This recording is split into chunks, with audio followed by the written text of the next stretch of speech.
Good morning dear students. Today we are going to start exercise 4.3 question number 4. First you have to see the question number 4. Question number 4. See the question. The taxi fare in a city is as follows. For the first kilometer the fare is rupees 8 and for the subsequent distance it is rupees 5 per kilometer.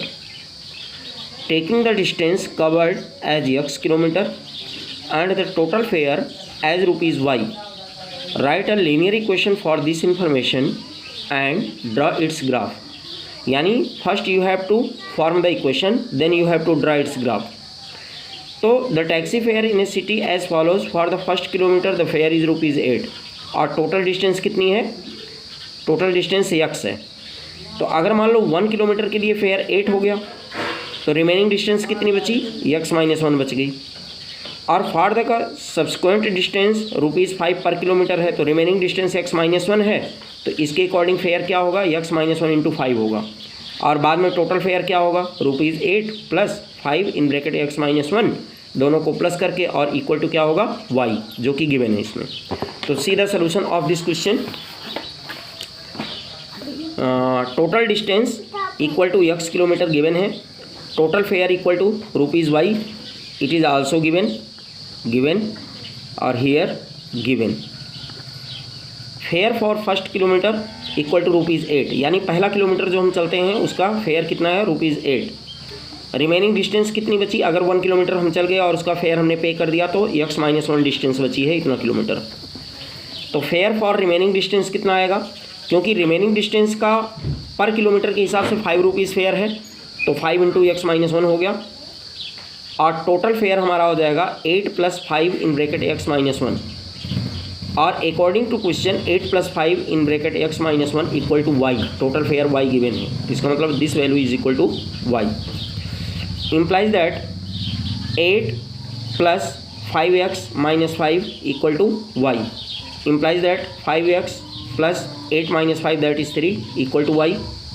Implies that 5x - y + 3 equal to 0. तो now it is the equation, required equation. ये आपकी equation हो गई, ये पहला answer हो गया. Now we have to draw the graph of this equation. तो इस इक्वेशन का अगर ग्राफ ड्रा करना है तो आप चाहे इस इक्वेशन को ले लीजिए और चाहे इस इक्वेशन को ले लीजिए, क्योंकि यहाँ पे y = 5x + 3 डायरेक्ट ले सकते हो आप. y = 5x + 3. तो यहाँ पे क्या बनाना पड़ेगा आपको? सबसे पहले ग्राफ ड्रा करने के लिए इसकी टेबल बनानी पड़ेगी. और टेबल में क्या क्या लोगे आप? यहाँ x लोगे और यहाँ पे y लोगे. और 1 2 3 यानी कम से कम 3 वैल्यूज़ आपको लेनी है. तो x की 3 वैल्यूज़ यहाँ लेते जाओ और इस इक्वेशन में x की वैल्यूज़ पुट करके y की वैल्यूज़ फाइंड करते जाओ. इस तरीके से आप 3 पॉइंट्स इसके फाइंड कर लोगे और फिर ग्राफ पे आप इसको शो कर दोगे. तो ग्राफ शीट पे शो करके और बाद में उसको जो है आपको अपने फेयर रजिस्टर में पेस्ट कर लेना है. इस तरीके से ये सोल्यूशन आपका कंप्लीट हो जाएगा. Now we have to see next question. Question number 5. See the question in your book. Question number 5. From the choices given below choose the equation whose graphs are given in figure 4.6. 4.6 में from the choices given below choose the equation whose graphs are given in figure 4.6. तो ये 4.6 का figure है और ये equations है. आपको ये देखना है कि इस ग्राफ को सेटिस्फाई करने वाली इसमें से कौन सी इक्वेशन है जो इसको सेटिस्फाई करती है. तो ऐसे ही आपको फिगर 4.7 के लिए आपको देखना है कि इसमें कौन सा इसको ग्राफ को सेट करता है.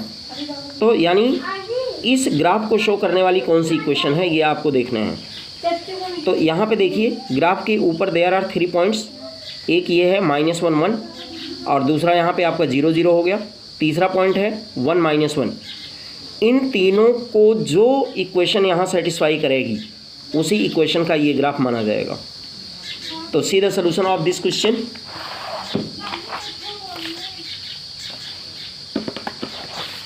Question number 5.